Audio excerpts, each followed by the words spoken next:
कल सबको छोड़ चले जाना है।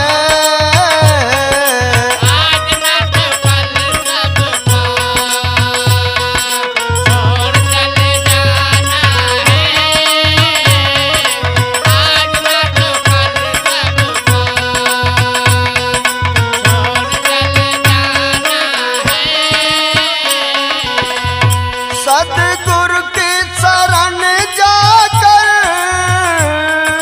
कर लो भजन कुछ दिन,